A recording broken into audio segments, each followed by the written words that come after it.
Okay, so we're going to go ahead and get into it then. This is One Way Out podcast. I'm Greg. This is Paul. And we love Star Wars. And today we are going to be talking about Maul Shadow Lord, Episode 3, which is Whispers in the Unknown. So like the other episodes, please do not watch if you do not want to be spoiled, because we are going to discuss it. This is your last warning. Final warning. Is that your final answer? You have a lifeline? No. No one answers the phone when I call. I answer the phone when you call. Okay, nobody but you. Yeah, I'm also usually there too. So the problem is if you need a lifeline, we're probably both screwed.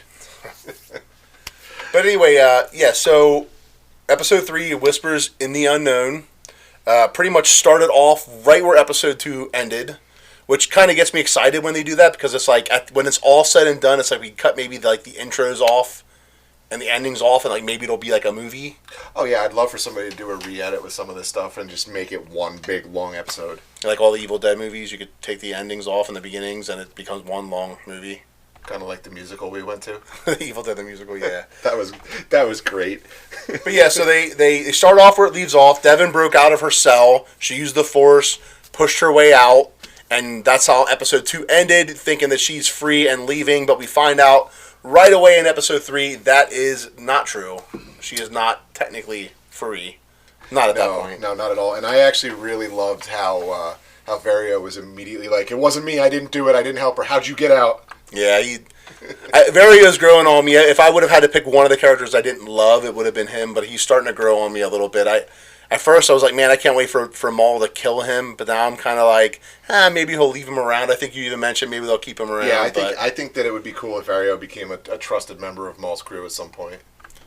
Yeah, I mean, trusted is tough, but... Well, I mean, as far as you can trust a slime. Anyone else who betrayed Maul sort of seems to be getting the other end of a lightsaber pretty fast, so... Well, yeah, but I mean, we'll see, as we go through, there are a couple of instances where he does place some trust in areas simply because he has to. Oh, yeah. So anyway, she breaks out, and she's confronted right away by the Dathomirians and the Mandalorians. I don't think anything's really said at that point, but they're like kind of pointing their guns at her and kind of pushing her in a direction. Yeah, I mean, Rook kind of... Yeah, like nods her over to where Maul is sitting, and I kind of figured at that point it was going to be this sales pitch from Maul kind of thing going on. I mean, Maul's the great deceiver. He's and I also want to correct myself because I feel like a dummy. In the last episode I was referring to him as Sam Witwer. It's Sam Witwer, and I just dropped the ball on that one, and I'm calling myself out for my own stupidity. Like I said, we're allowed to make mistakes. We mentioned it in early episodes. We are Star Wars fans. That doesn't mean we know every inkling of every single thing Star Wars related. We try, and we're sorry if we messed up. Yeah. I'm sorry if Greg messes up. Yeah, I mean, look, this podcast, it's us talking about Star Wars. I would not use this as an end-all, be-all. This is the facts because Greg and Paul said so kind of thing. Maybe one day. Maybe someday. But yeah. I'm telling you right now, I don't have the brain for that. I've had too many head injuries to have the memory. Yeah. So she enters the room then that Maul is in. He's on his knees, and he's actually making tea. We're getting ready to serve her tea, which I thought was kind of... I kind of different. Got that whole meditating Japanese tea ceremony vibe from it. Okay, I mean, I see where you would relate to that a little bit, but it was different, and he offers her some and offers her to sit, and she does sit, which was also very surprising. But she's seeing his lightsaber sitting there. Now, obviously, Maul has a lightsaber sitting there for her to see. It's not like he has it sitting there like he's hiding anything or trying to conceal it. It's sitting there for her. Oh yeah, it's obvious bait. Like you knew, like she's gonna grab this lightsaber. It's gonna happen.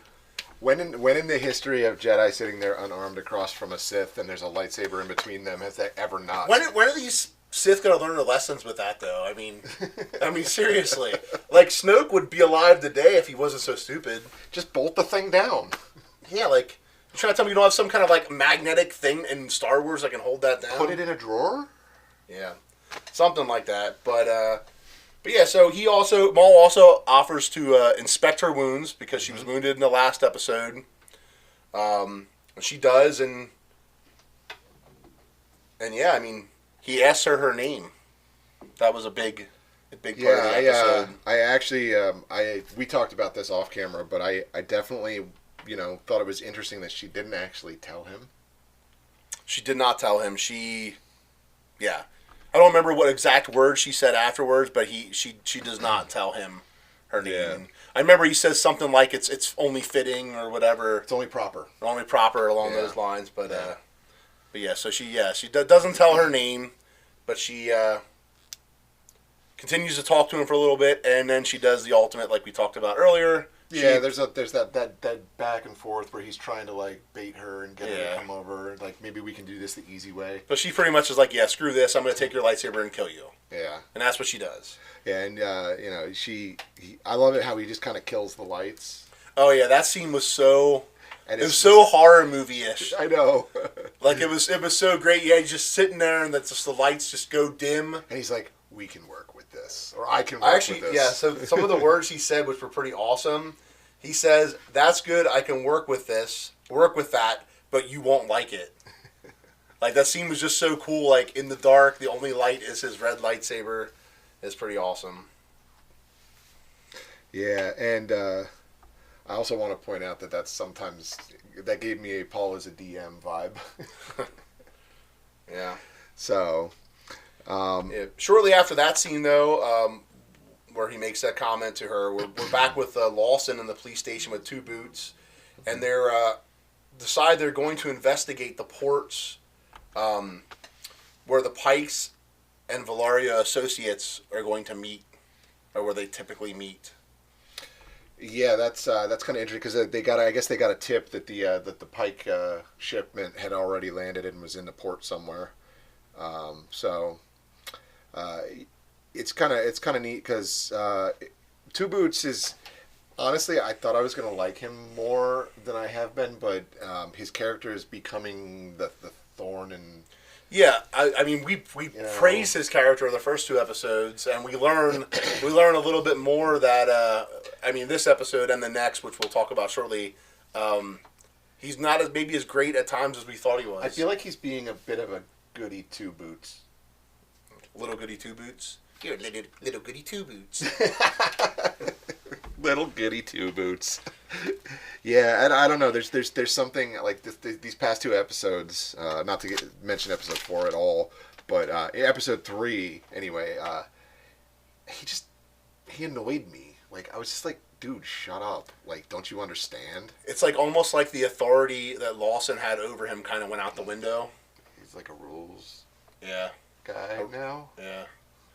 Well, I'm trying not to say what you want to say with that. Yeah, I know what you're trying to say. You probably should not say that there, but yeah. So in this whole mission with the ports or whatever, Two Boots agrees to go because Lawson realizes, or Two Boots reminds him that Riley, his son's sporting event, whatever kind of sport it is happening, and he's going to miss it. So Officer Lawson decides he's going to go see the event, and Two Boots is going to cover for him and go on his own. Own. I mean, he takes a different human. Yeah, I forget about that. They did give him a name. I don't remember. I didn't catch that guy's name, to be honest with you. I figured that he was a throwaway character, like a red shirt in Star Wars or Star Trek. A throwaway character. A throwaway. Well, you notice how like you always watch, and this is universal, Star Wars, anything else. If they're ever off, if the small core group that you know and love to be the main characters are off on their own, and there's some random person or two with them, you know they're the ones that are going to die. At least first. Yeah, it's like every horror movie. Yeah. The characters that they give like 10 seconds of time before they die are the ones obviously that die first. Yeah, always. So. But yeah, so after we see the scene where they Two Boots and Officer Lawson decide to go their separate ways and investigate, we go back to Maul and Devin again, they're in the dark. Yeah, which this is was amazing writing, and there's a lot in this episode for a 20-some minute long episode. it's crazy the amount of information and the amount of story we got out of this episode. Yeah, I mean, I was writing like a maniac the whole time. And it actually kind of gave me, I'm not going to lie, a little bit of chills, because Maul says to her, how does it feel to wield a lightsaber again? Because, obviously she's been in hiding for some time now, you know. Yeah, and we know that they haven't been doing Jedi things, so even if she has her lightsaber, which, you know, at this point in time, we don't even know if Daki and you know, they have also started referring to her as Devin, and I know in the first couple episodes of our podcast, I was referring to her by her last name, which is Azara. So just to make it clear, we're gonna, update our references to certain characters as the show changes our perspective on them. Yeah, I mean, we're learning as we go as well. Other than watching a couple times, we're not referencing anything other than that. You know? Yeah, I mean, and we're just fans. We watch the show when it's available to everybody, and that's why our podcast comes out 2 days after the air date. Yeah, I mean, believe me, we wish we could get it on the same night. Probably get us some more traction that way, but unfortunately, we have jobs and lives. And can you imagine that though? If the show drops at 3 a.m. and by lunchtime we have an episode. There's a lot of when I get up at 5:45 in the morning, like obviously I'm trying to avoid spoilers as well. There's already 50, 60 videos I see popping up for it. Like people. That's just insane, and I love everybody for their dedication to doing that. All those guys out there that are doing these huge shows and podcasts about it and everything. You guys are great. You really are. We hope to one day be half of what your shows are, right? You know what I mean? Yeah, for real. But I'm not getting up at 3 a.m. to watch. We're getting older too, so I mean, it doesn't help that like. Yeah, I mean, you're right. The only reason I'm up at 3 a.m. is to pee. Me too. Actually, I have this bad problem where I get up 10 minutes before my alarm to pee, and I just end up being up. Yeah, and then the Huskies get me up at 6. Yeah, and then I usually go right back to bed. But yeah, so next we see a scene with Vario again. They open his cell, and they want the location of the next Pike shipment. Yes. Okay. I found my place in my notes as well. It's interesting because he's like, I'm hungry and I never shut up. Yeah, she's like, do you ever shut up? And he's trying to think of a time when he shut up and he couldn't think of a time. But ironically, though, he does shut up after she's like, all right, come this way. He just stops talking and follows. Yeah. I feel like they probably dropped the ball and he should have had a little bit of dribble as he was walking along behind her. That would have just, put a candle or put a dot on the eye. I don't know what. Somebody make something up. Yeah. We instantly then go to Vario's crew and the Pikes are seen at the port. They get into a fight because they want to know where Vario is, and this crew's like, we don't know where he is. We thought the cops got him or whatever. And then they said something about Demas. Yeah, they mentioned Wait, Demas. was that then? No, that wasn't then. I'm sorry. No, you're thinking a little later in the episode. Later in the episode, yeah.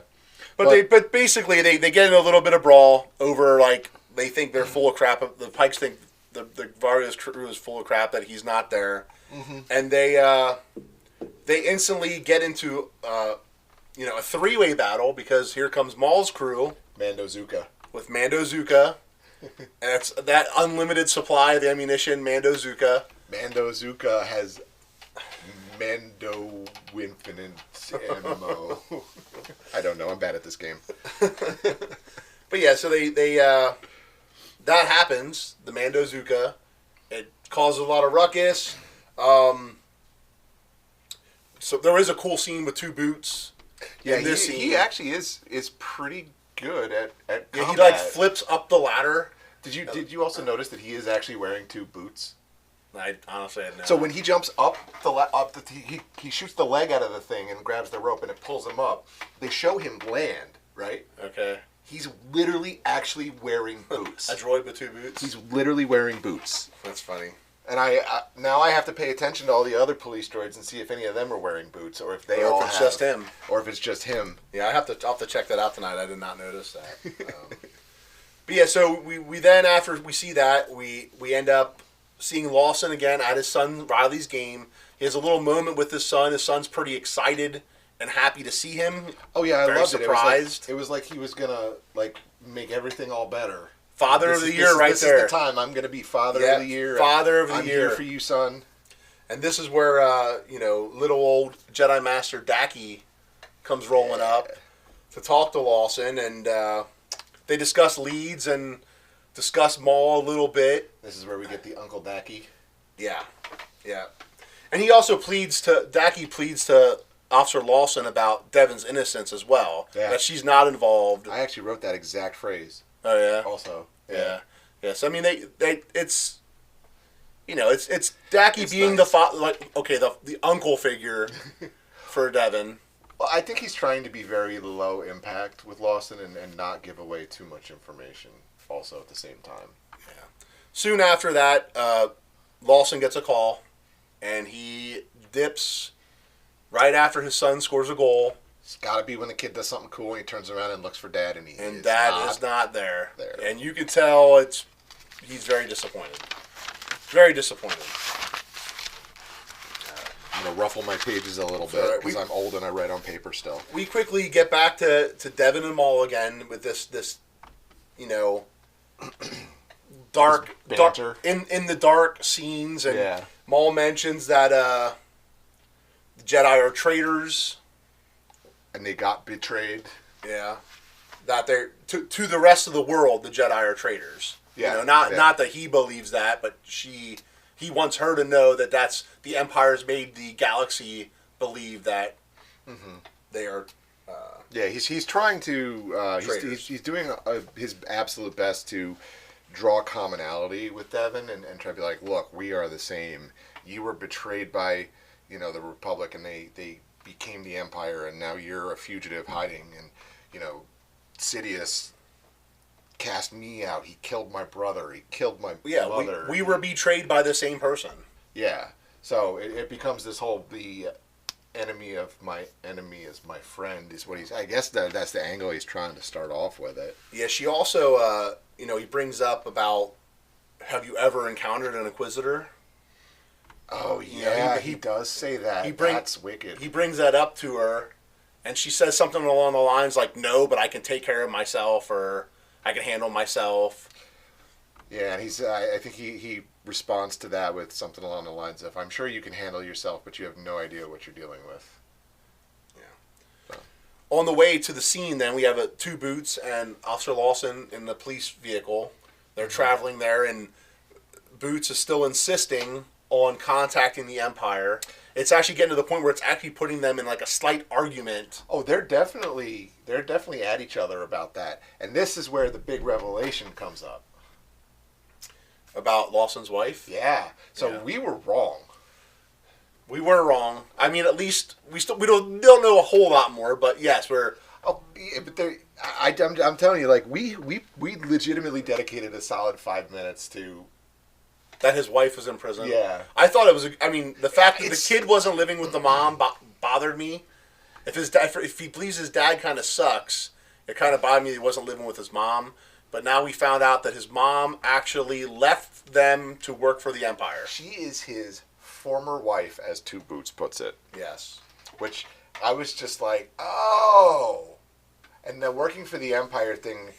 I'm sure that was kind of a Riley didn't want to leave the planet and leave his school, and the Empire was like, "Well, lady, we're sending you where we want to." And you think she's gonna be here soon? you think I think next episode we're gonna have our first encounter with Inquisitor ex-wife. I don't know if she's an Inquisitor. That would be a hell of a revelation. That'd be kind of strange. Yeah. Then again, Officer Lawson said Riley couldn't go see his mom. He wanted to go with. Maybe he's concerned for Riley's safety as well. Well, it stands to reason at this point in time that she might try to recruit Riley to be, an Imperial cadet. Because, we've seen those Imperial cadet things in other series. Yeah. Yeah, I don't know. That's sort of a story arc that it's so weird that I'm so curious about it, but It's consumed our podcast over Riley's mom. I mean, it's very relatable for us, I guess. I guess. Yeah, so we go back to the Vario, and they have him out of the cell, and they pretty much tell him that he needs to make contact with the Pikes because the Pikes have been trying to get a hold of him. You need to send a transmission to the Pikes. Yeah, and my favorite droid so far is he's the phone. Yes, Spybot is the phone. Spybot he stands in for PhoneBot. We actually got limited Spybot in this episode compared to the first 2 episodes. I was so disappointed by limited Spybot. I wanted more. It's like the cowbell thing. We need more Spybot. Yeah. But he does. He goes to the meeting through a hologram. Yep. And he talks to the leader. Krim. It's Krim. Krim, the leader of the Pikes, and he says that he's offering to give them the missing credits and the value of the cargo that was destroyed. And he's blaming the remnants of Nicodemus are who caused the problems that had nothing to do with Vario. And Grimm tells him, like, pretty much, like, you better not be screwing with me. Because if you are... Yeah. I'm going to send a whole army of Pikes to mess you up. Yeah. I'm censoring myself. Yeah. So, it was a cool. You know, it was. This is where like the whole Vario thing. I think I started to change a little bit. It's like he's really listening. Like he's super scared or he wants to. He now is realizing that he may super benefit from the Maul taking power again. Oh yeah, I think he's probably starting to see that I could maintain my presence. I could maintain my power if I just align myself with Maul, and you know he'll still be a threat at all times, and I definitely don't ever want to cross him again. But I really I personally have put a lot of credit in him being a character through more than just the first season. I don't see them offing him at any point. Yeah. At least as he currently stands. You don't see him getting a Darth Maul death like in episode 1. Like he's a cool character and they just kill him right away.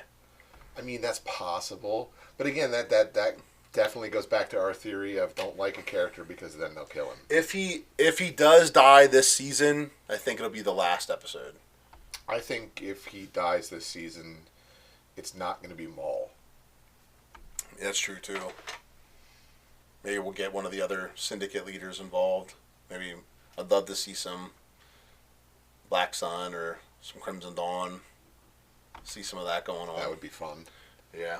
Maybe like a three-way battle between the Empire and the syndicates and the police. Yeah. I mean, who knows? We'll know on Monday. Next Monday. Yeah, absolutely. The Empire. Oh, we can't say that yet. Forget it.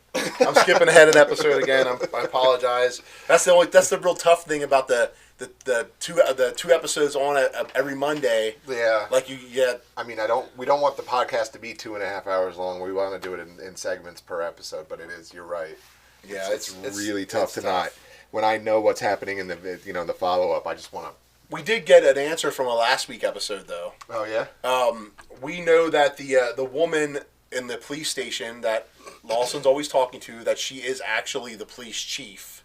I still don't have a name for her, but we know she is the chief. He calls her chief multiple times. Yeah, he definitely calls her chief. In this episode. Maybe I found that. Her name? Yeah. I didn't see her name. Let me look that up. Talk about... Okay, I'll just... Yeah, it's all right. We'll keep going on. Then we get to the good part. Maul and Devin actually have a lightsaber battle. Oh my god, I love that. It's so good. Yeah, he finally reveals himself, ignites his lightsaber.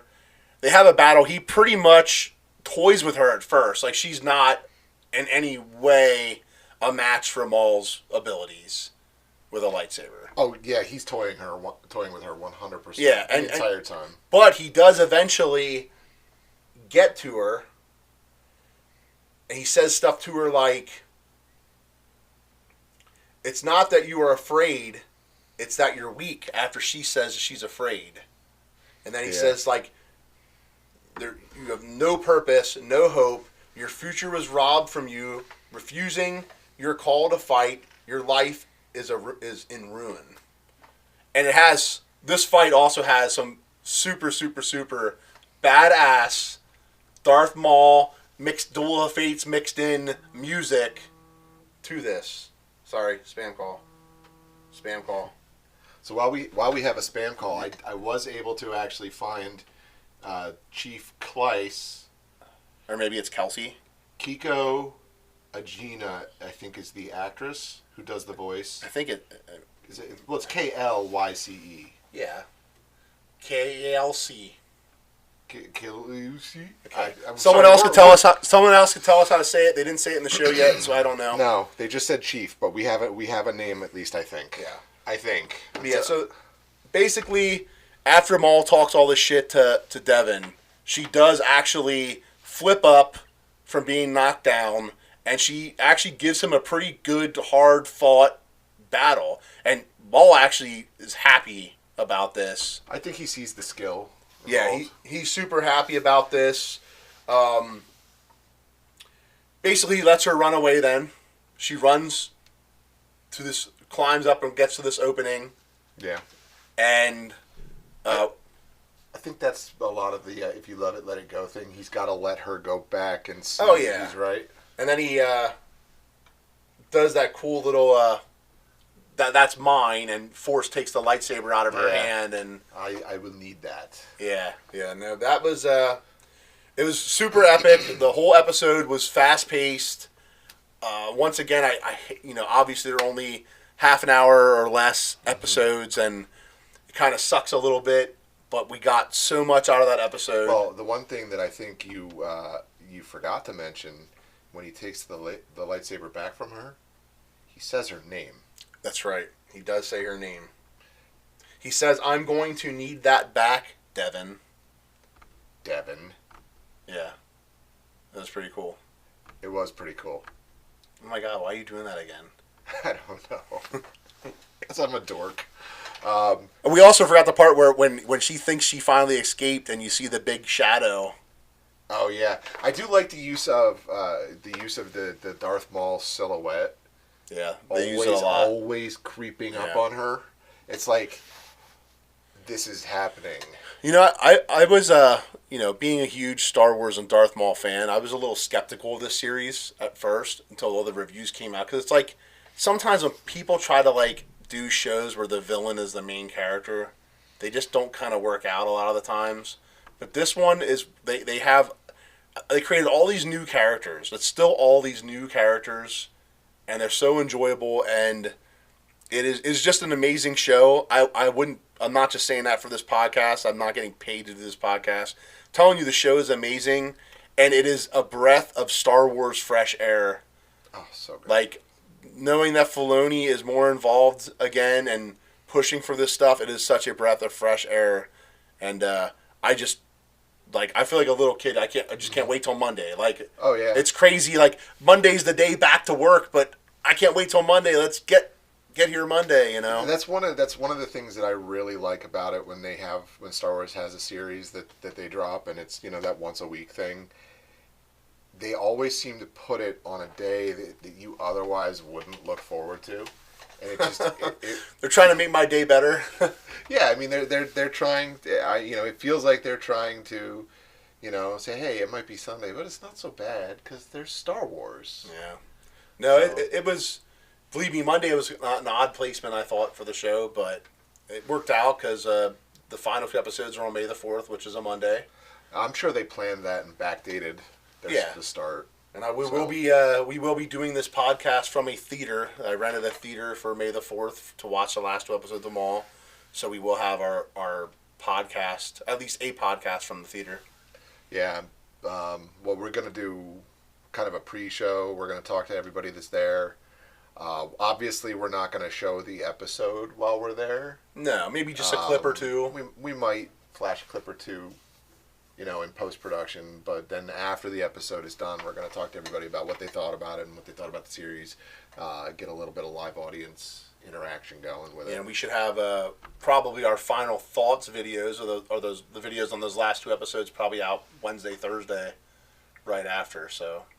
Yeah, I mean, that's going to be pretty typical for our schedule for the podcast. For right now, yeah. Yeah. So. But all right, well, that was episode 3 of Maul Shadow Lord, Whispers in the Unknown. An amazing, amazing episode. At this point, as much as I love the first 2, I think episode 3 was my favorite episode so far. Okay. And I can't wait to talk about episode 4. Yeah, I'm super excited. I'm actually glad that, we definitely are getting our stride with how we're going over the episodes and everything too. No, yeah, and if anyone has opinions, leave them in the comments. Always, subscribe, like, comment, all those good things. We're going to soon have some social media pages up for the show as well. Yep. We're going to try to have the episodes also on some other streaming services. Yeah, I mean, and if you guys want, we can start doing some, once we get some subscribership going on, so we can make sure we have some participation. My brain stalls sometimes. Well, yeah, and eventually, too, when we get some heavy subscribers, I will be donating some things to give away on the show as well. So, Maybe some contests. It's just some simple sharing of the videos will go a long way. We know all of our friends will subscribe and watch, but we know that maybe not all of your friends will unless you show them, and we would appreciate it. And did I tell you my mom did watch the first episode? Your mom watched the first episode? My mom did watch the first episode. Did she criticize the crap out of it? She said I have bad grammar and I talk like a heathen. So typical mom stuff. Typical mom stuff. My mom would never watch it because she'd be like, "What's Star Wars?" No, she ain't that bad. But my mom's brother is the one who first showed me Star Wars, so that's she has no excuse. All right, so now stay tuned. That is the end of episode 3, and stay tuned for episode 4. Peace out. As always, I'm Greg. I'm Paul. Thanks for watching the One Way Out Star Wars podcast. May the Force be with you. May the Force be with you always.